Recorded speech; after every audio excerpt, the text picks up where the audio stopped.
Hey, what's up, guys? For those of you that don't know, my name's Chad. I'm the owner of Wizard Powerwashing here in Jacksonville, Florida.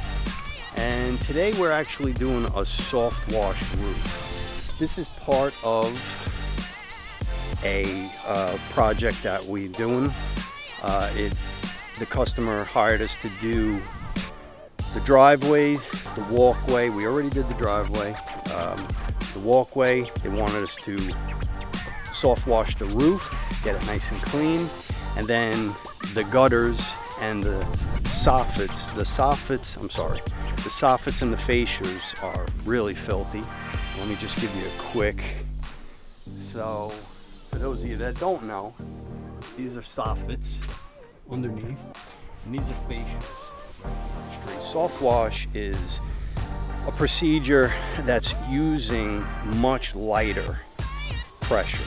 Typically you're using a 12-volt pump, could be using a gas pump, 5 gallon to 7 gallon a minute or so, and it's going to come out between 60 and 100 psi, whereas a pressure washer typically is going to be 3000 psi or above. So definitely, for those of you at home that are weekend warriors and want to do it yourself, I respect it, believe me, but do not bring your power washer up onto your roof to clean it. That will do nothing but damage your roof. So soft wash is using chemical. The chemical, you're just laying the chemical down with the soft wash system, low pressure, and you're letting the chemical do its job. In most circumstances, the chemical that's used is sodium hypochlorite, and it's just a fancy name for bleach. But the concentrated levels that we use are much higher than what you could buy in the stores. Typically, we use between 10 and 12.5%. I myself like to use the 12.5% because we dilute that down. Because if you ever took 12.5% and put it on your house, you basically nuked your house. You don't want to do that. But for a roof, we like to hit it at about 5% for typical roofs. If it's really bad off, we might push it up to 6%, but typically I like to hit them at 5%, a 5% mix, and also you're going to want to add a surfactant in there, fancy name for soap or degreaser, wetting agent. So basically what that does is it just keeps that bleach up on your roof without falling off it. Gives it more time to sit and do its job. Basically what you're doing is killing organic material. You're killing mold, you're killing mildew, moss, allergy, stuff like that. So that's a little quick, just the quick basics 101 of the difference between power washing and soft washing. I'll get in deeper in different videos, but for now I just really wanted to show you what we do to step you through what a roof wash really entails. Let me just show you some of the machinery that we would use for, here's your power washer. These tanks down here are holding the bleach. And this reel right here is what this pump is going to pump after it comes through some valves that we have. They're called proportioning valves, and we can set the percentage of bleach to water that we want. So if we want to use a 2% bleach mix, we can do that. If we want to use a 4, we can do that, or 6. Like I said, we're going to do a 5, so that's already preset. And it's going to pump out of this hose at about 60 pounds of pressure.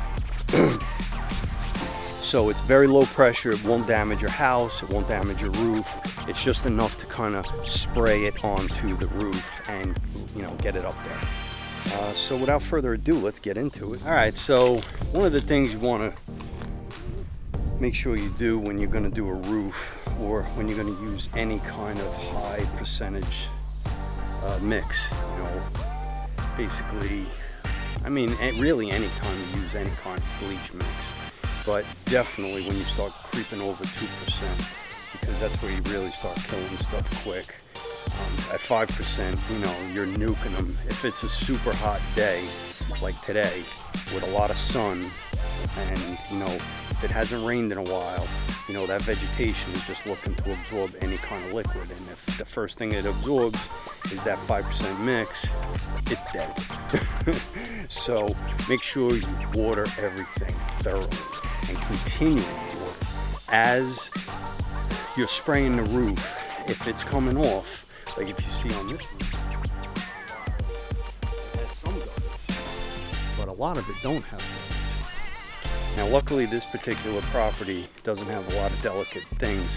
It's just really grass.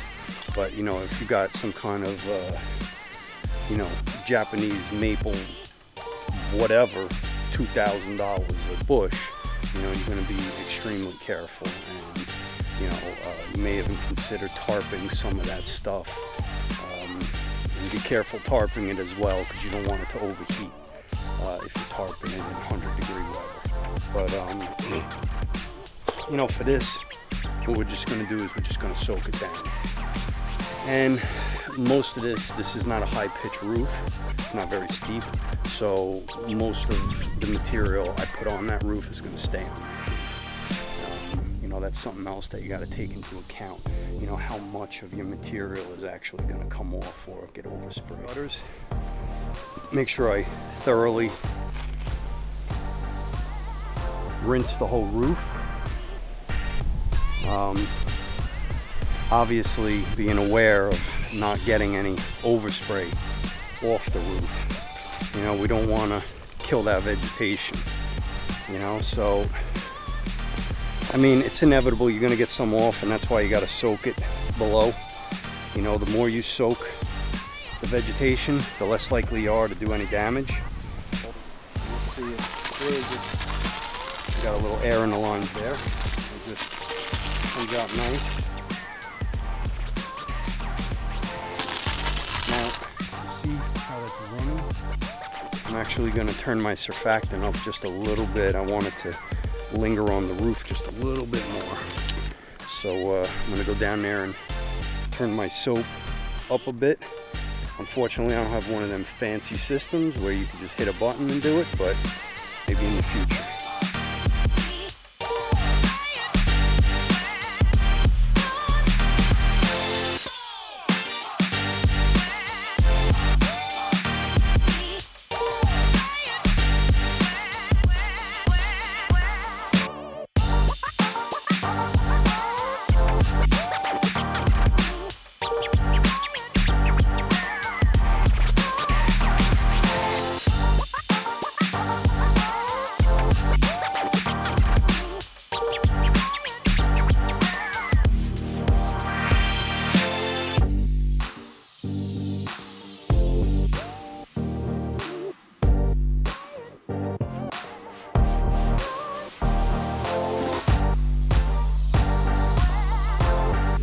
Alright guys, so here we are. We're pretty much done with this roof.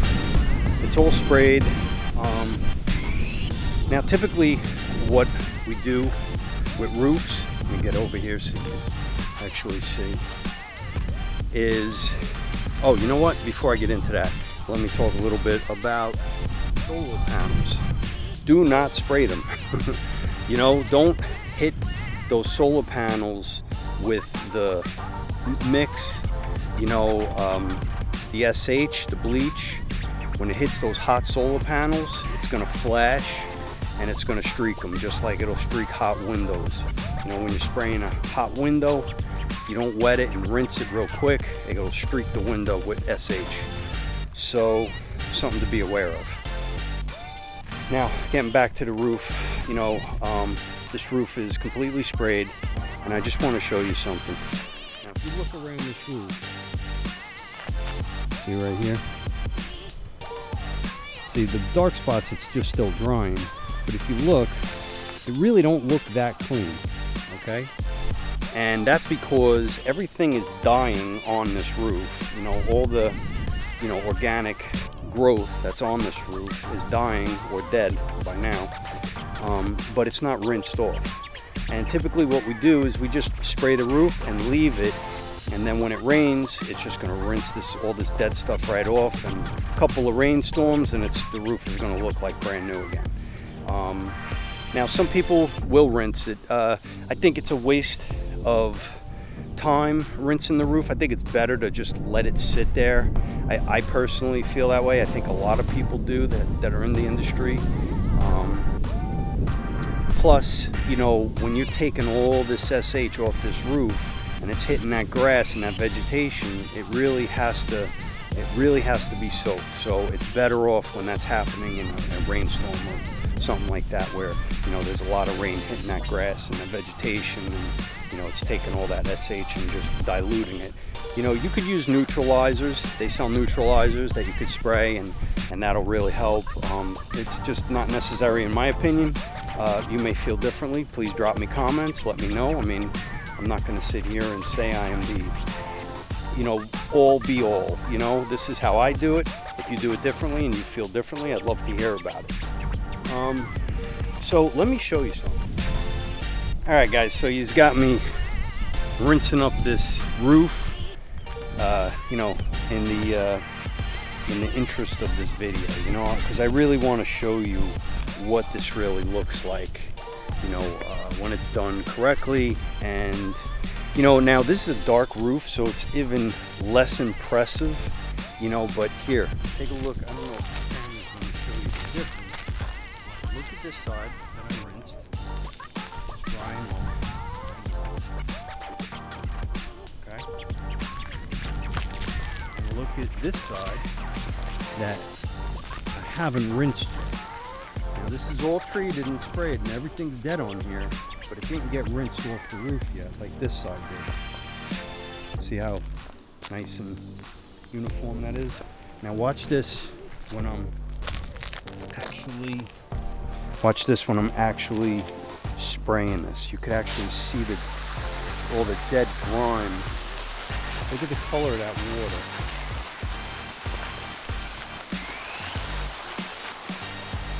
I don't know if you're seeing it through the camera lens, but it's got like a yellow tinge to it.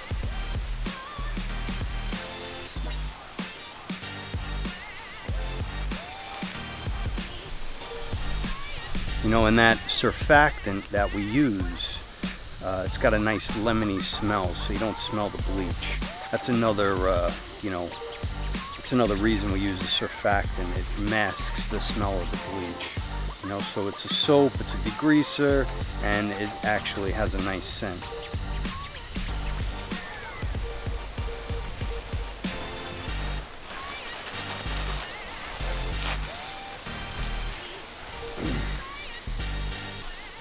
Alright, well,